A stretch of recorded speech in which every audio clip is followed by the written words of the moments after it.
Casino. Welcome back to Warriors Pregame Live, presented by Comcast Business, as we check out tonight's injury report. Steph Curry out due to rest. Gary Payton II probable, most likely to play, but Andrew Wiggins and Jonathan Kuminga. Of course, Wiggins missed Friday night's action against the Dallas Mavericks. JK's missed the last 6 games. They are both game-time decisions tonight against the Utah Jazz. So the Warriors are already shorthanded. Without Stephen Curry, Chris Paul will step on up. Brandon Pajitsky will step on up. But we still await the details from JK and Andrew Wiggins. And against a team like Utah, this feels like a game where both those guys, Wiggins and JK, can find their rhythm against a team like Utah heading into that Tuesday showdown against the Lakers. No question. This Utah Jazz team has struggled the last 25 games, but they've got talent. They've got NBA players. They're going to come out, and if they get it going, it could be a tough game. So it's important they come out early and put their beating on them in the first quarter. But the more people out, it gives the Utah Jazz more hope, and that's what you don't want. Yeah, Colin Sexton and Keontae George, who we'll touch on a little bit later in the program. You need those wing defenders against them. They could blow by anybody in this league here. But Stephen Curry, as you see, was on that injury report due to rest. He's going to sit out. He's played 71 games this season, but post-All-Star game, he has struggled with this shot. And when I say struggled, he's still shooting 36% from the three-point line. A lot of players in this league would take that, 41.3% from the floor, but down to 22.7 points per game, 5 assists to 4 rebounds. And you've been mentioning this over the last couple of weeks here, Mullin, as the Warriors have 1-5 without Steph this season. He looks like he needs a rest, a day off, a game off for the Golden State Warriors as they get ready for this play-in tournament. Well, 2 things, Bonte. Steph has already played 71 games, and I think the first 50, he really shouldered a big burden, both offensively, playmaking, and defensively. And I thought he exerted a lot of energy. And at this point in time, yeah, you want to try and move up a spot or 2 if you can. But to me, the most important thing is that Steph Curry is rested, fresh, and ready to go when the play-in starts into the playoffs. If that's the case, then they feel like they can match up with anybody in a 7-game series. And that goes for Chris Paul, Klay Thompson, and Draymond Green as well. Yeah, Stephen Curry's played the most regular season games, 71 at all this season. That's the most he's played in the regular season since 2016-17. And before the game, Steve Kerr touched on Steph Curry's durability this season. What Steph does is superhuman. I mean, I think it's his most underrated quality is his endurance and his strength and his ability to fly around like he does, absorb all the defensive pressure that teams are putting on him. Everyone puts him in pick and roll to try to wear him down so he doesn't kill them offensively. And he just keeps himself in immaculate condition. And he's just been amazing in that regard over the years. But you know, usually what happens during the year, the last 4 or 5 years, it's felt like maybe twice during the year he's gotten an injury that kept him out for a couple of weeks. And that sort of allowed him to recharge. Then he'd come back and, you know, go crazy. And this year, it's a good thing. He hasn't been injured other than 2 very, I think, minor ones. But the end result is that he's got just a ton of wear and tear on him this year. So this is definitely going to be a stretch that'll help him, and he needed it. All right, you see the Warriors without Stephen Curry, obviously, when you don't have a Hall of Fame player, one of the top 10 that ever graced the floor in the NBA, your points per game is going to go down, your field goal percentage is going to go down, and your three-point percentage will go down. Of course, they're 41-30 with them, 1-5 without them. Hopefully, they improve to 2-5 this season here. But let's connect, courtesy of Comcast Business. Every connection counts as we go inside the Chase Center for the first time all evening with the great KB, Kareth Burke, NBA champion, Festus Ezeli, and Monty. I'll go ahead and take it from Fezzi Fell. He's back, though. But Monty Poole, our Warriors Insider. There you go. KB, we have good news and bad news. The bad news first. Andrew Wiggins is out tonight. He'll miss his 2nd straight game. But the good news is Jonathan Kuminga is back in the lineup. Go ahead, take it away.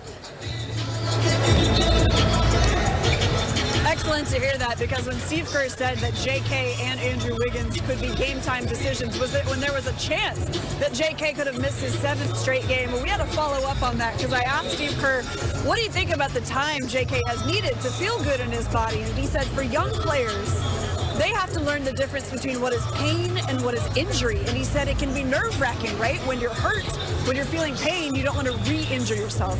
So, Monty, as you kind of think about what JK has been through this season with an increase in minutes and how his importance to this team, what do you think about JK figuring out his body for the stretch run? Yeah, it's an ongoing process. It really is. And right now, he hasn't had anything like this, quite like this. So when you miss a game or two, it's one thing, but now you've missed 4, 5, 6. Then you're thinking, okay, is this going to be worse? Is it going to be a nagging thing?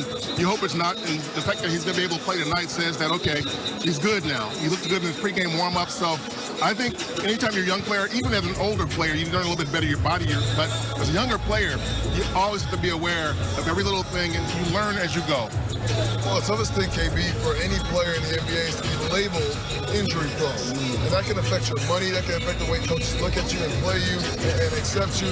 But the way you get to that point is playing through pain and playing through chronic pain, so much that it inhibits you to being on the court. I think with young guys, and to be honest, there's nobody in the NBA that plays injury-free or plays pain-free. Sorry, I guess you got to make a distinction between pain and injury. And pain is something that's just part of this game. We're running on hardwood, you're banging into bodies, you're running all night long. These are all things that come with pain. But as a young player in the NBA, you have to learn how to manage that pain, and you have to work with people that you trust. This is why they have trainers like Rick Scalabrini here with the Warriors. They help you understand your body and the ways to manage your pain and strengthen your body in a way that you can handle that rest through the season. What is it like managing tendonitis? Tendonitis is an overuse injury, and it's something for a guy who's explosive as JK, it's a tough thing. He's always going to put so much pressure on his knees. The biggest thing you have to do, especially in the summer, is you have to work on strength training. Make sure your body is ready to handle the load of an 82-game season. And with increased time on the court, it's more prone to have tendonitis. Yeah, they used to call it sort of a derivative of jumper's knees, and so it's one of those things. Tendonitis comes and goes. It can be chronic, but it doesn't linger a long time, and it is usually treatable at some point. Well, we saw Dr. Rick Scalabrini come out here during warm-ups. He was watching JK. He was watching Andrew Wiggins.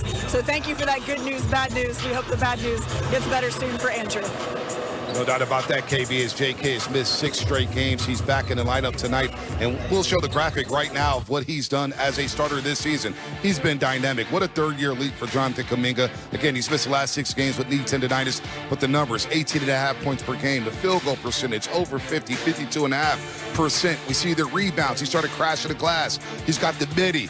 The Warriors are 5 games over 500, but he's found his role. And whether he starts tonight or comes off the bench, the Warriors need Jonathan Kuminga and his athleticism. They missed on Friday night. Another guy who could have maybe guarded Kyrie Irving, P.J. Washington. But as we break him down, Mully, what has he done so well since he's been a starter for the Golden State Warriors? Yeah, look at those numbers, Bonte. That's the definition of a third-year breakout season of a player that made steady progress, both offensively and defensively. Offensively, great shot selection, great awareness with and without the basketball, understanding this team needs him to attack the paint, whether it be from the top of the floor, in the post.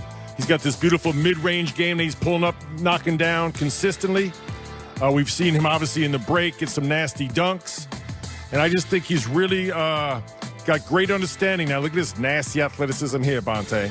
That's nasty. Not many guys in the league got that in their bag. Watch your head. But really has great understanding what Steve Kerr wants and needs from him to impact winning, and that's hanging around the paint, finishing with dynamic dunks, pull-ups, fast break points, whether it be after baskets or after misses.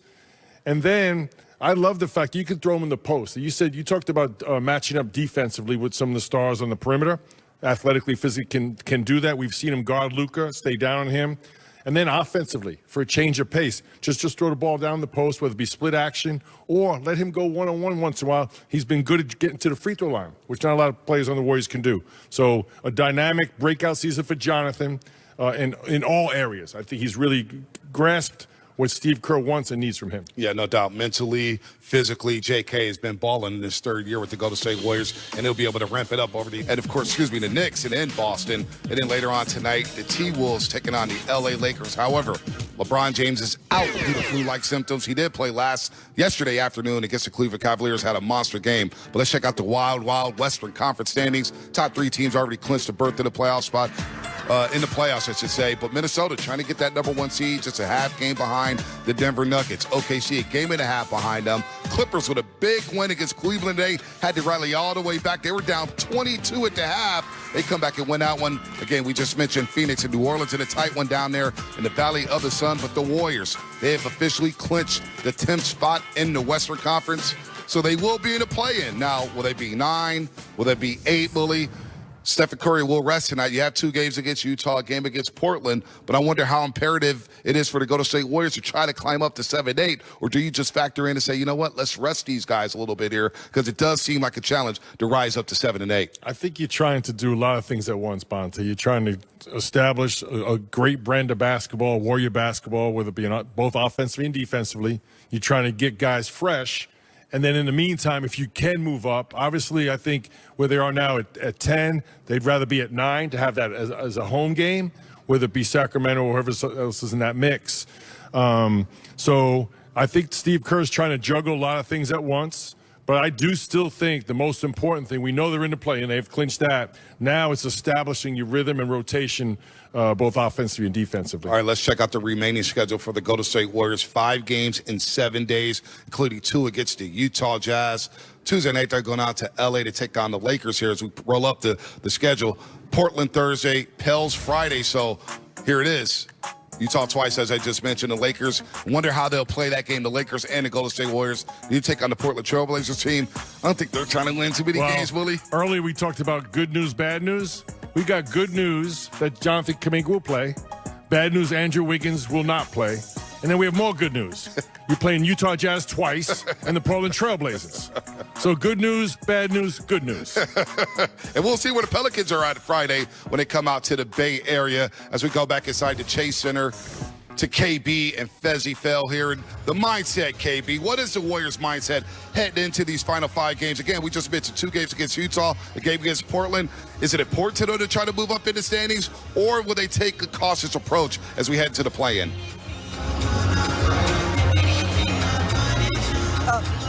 That's the mindset. We talked to Brandon Pajemski before this game. He laid it out for us. He's like, we want to go 5-0. So this is something the team has talked about, seeing if they can have a win streak heading into the postseason. Why must that be the mindset? Why do you have to have that belief before you hit the postseason? Well, think about the season this way, KB. When you go through the season, it's like taking little quizzes before you take the real exam in the playoffs. Okay. And throughout the season, if I had to take some marks off this season, it would be on transition defense, it would be on turnovers, it would be on really taking care of the ball since you turnovers, and fouling guys on the shot. These are all the things that the Warriors need to get better at if they want to be as solid as they want to be going into the playoffs. And right now, Mullin said it exactly right, and that's why I was laughing. He says, good news tonight, you're going against the Utah Jazz. Bad news, you're going against the Lakers. But these are all tests. You're going against a bigger Laker team next game. These are all great ways for the Warriors to practice all the different matchups and lineups that they're going to be able to play in the playoffs when they get there. How much film study happens right now for fine-tuning? Well, film study happens all season long, but right now it's even more important because there is no practice happening at this point of the season. You learn a lot by seeing the things you're supposed to do, but hopefully the continuity and what they've had so far with guys being healthy, I mean, a couple guys been out, but with guys being healthy for the most part, you have enough guys that understand each other on the court to where they can make adjustments without being on the floor practicing. And it feels like the Warriors have just solidified their starting lineup as well. We know Steph is out with a rest night, but getting these things fine-tuned, getting those habits in place, how far can that carry the Dubs in the postseason? Honestly, the Warriors, their future is in their own hands. Yeah. Their destiny is in their hands, and that's a good place to be because there's a lot of teams that can't win in the NBA, but if you have the talent to win, this is the highest paid team in the NBA, in the history of the NBA. Yes. So the results has not matched that money yet, but I think they still have the ability to right the ship. And as you saw with the Boston Celtics just a few years ago, they were 31 halfway through the season, went all the way to the NBA Finals. They called that season a success. Guys, 10 seed, I don't know if you can be satisfied with the 10 seed when you have a chance to move up, because as you said, hopefully the fate is in the Warriors' hands. Bring through there here as the Warriors are in 10th place, but the good news is they have clinched as we look at the Hall of Fame inductees. Leading the way, presented by UCSF, and we'll roll that right now. This is always a fun time of the year, Mullin, when we see the new inductees for the Naismith Memorial Basketball Hall of Fame. Fitz Carter, Chauncey Billups, Simone Augustus, who played a long time for the Minnesota Lynx, Michael Cooper, who we'll touch on in just a second, the great Walter Davis, Dick Barnett, Well, look at Jerry West, who's been inducted into the Naismith Memorial Basketball Hall of Fame for a record 3rd time with his latest election coming in as a contributor to the game. Of course, he was a GM with the LA Lakers and Memphis Grizzlies, as well as a consultant with the Warriors and the Clippers. He became a member with the 1960 U.S. Olympic team, and of course, as a basketball player in 1979. So the logo going in for a record 3rd time, Willie. Yeah, so many well-deserved accolades there for those Hall of Famers. Vince Carter, Chauncey Billups, Jerry West, the logo, the legend, has impacted the game in so many ways for so many years and decades, always with class and dignity. You know, it's amazing. Jerry's been with so many teams, much like Pat Riley, right? But I still look at them as Lakers, the Showtime Lakers that they built together. I mentioned Vince Carter, Chauncey Billups, and those other two, Bonte. I know we're going to talk about Michael Cooper. Walter Davis. Yep. What a spectacular guard he was. And sometimes what happens during this process, you know, a lot of those older players like myself, they're not out there as much on social media. So you kind of tend to forget, and I'm guilty of that. Many times you've asked me who are some of the best defenders I had to play against. And I always right away go to Scottie Pippen and Michael Jordan. So I played against them the most. Michael Cooper was one of the most dynamic defensive players of all time. And he played on one of the greatest dynastic teams of all time, the Showtime Lakers. You know, Michael Cooper and Byron Scott never made an all-star team because Magic, Kareem, and James Worthy were automatics every year. So I'm really happy for Michael Cooper. It's well-deserved, and he was just a fantastic defensive player. I think he was 8 times All-defensive team. defense. At DPOY in 86, 87. Just an aggressive, big time. And he really back then was very instrumental in winning championships. Look at these numbers, Bonte. Yep, 5 NBA championships, of course, 80, 82, 85, 87, 88, when the Lakers went back-to-back in 87, 88. You see the DPOY awards for Draymond Green and Michael Cooper. All defensive teams. First team, Michael Cooper made it 5 times. Draymond Green made it 4 times. He's a candidate to make it this season. All defensive second team, all-star appearances, which is the difference between the two. Cooper with 1 more ring, but Draymond with 4 more all-star appearances. And you mentioned it because of Worthy, Kareem, Magic. He had to get all those Western Conference stars in there, but it does lead a pathway for Draymond. We already know he's going to be a Hall of Famer. It's just a matter of when, not if. But now you get Michael Cooper, now you get Draymond Green, and maybe, just maybe you get Andre Iguodala as well. Yeah, and I think, you know, look, every player that goes through that Hall of Fame process, you judged on your individual performance and your accolades and your resume. But there are some players that come before you that, like you said, Bonte, paved the way. You look at those numbers, there's no denying that. Right. So Draymond, Michael Cooper, different generations, very similar results. Yeah, defensive guys. And you brought up guys. Iggy. Yep. Iggy is another one, you know, and obviously a finals MVP, and tremendous scorer early in his career, then came to the Warriors to win championships and gave of himself a lot. So I think he's going to be in there as well, and there'll be comps for him as well. Yeah, and also his college career at the University of Arizona had a great career. That was on the Old Man in 3 podcast with J.J. Redick, and, you know, Bob Myers said, I miss him. We all miss him. Well, I tell you who doesn't miss him. The Utah Jazz tonight. They won't miss him, Bully. No, I mean, all those things that Bob said about Steph, and we're fortunate enough to see him all season long, and he's the most genuine, humble superstar. To me, I have to go back to Tim Duncan. Wow. Very, very similar personality, very similar impact on his organization. And he sets the bar so high. He has a lot of fun there. And, of course, I know a lot of NBA players wish they could play with Steph Curry, including J.J. Redick. All right, let's look at the team that the Warriors are opposing today, the Utah Jazz. And, boy, this is not pretty. Worst record since February 1st. The Jazz are 5-23, slightly worse than the Washington Wizards. The Blazers, who we'll see later in the week. The Pistons, who are rebuilding. And, of course, the Toronto Raptors.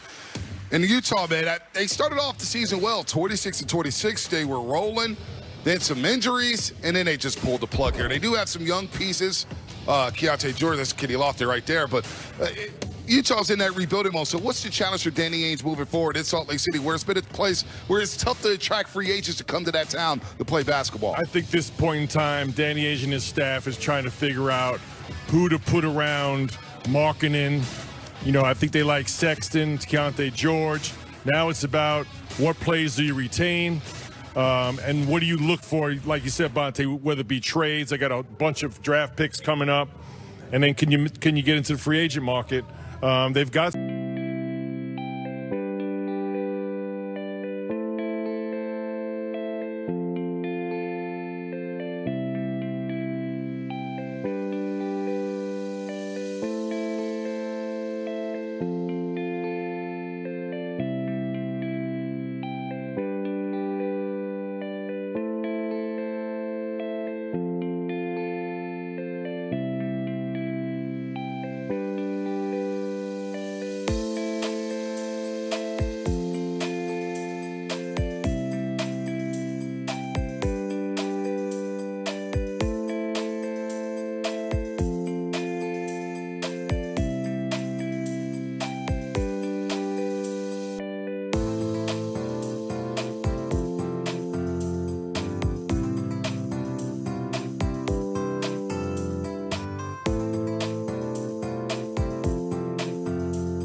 For your precious love, the stars spell out love longing for our union then.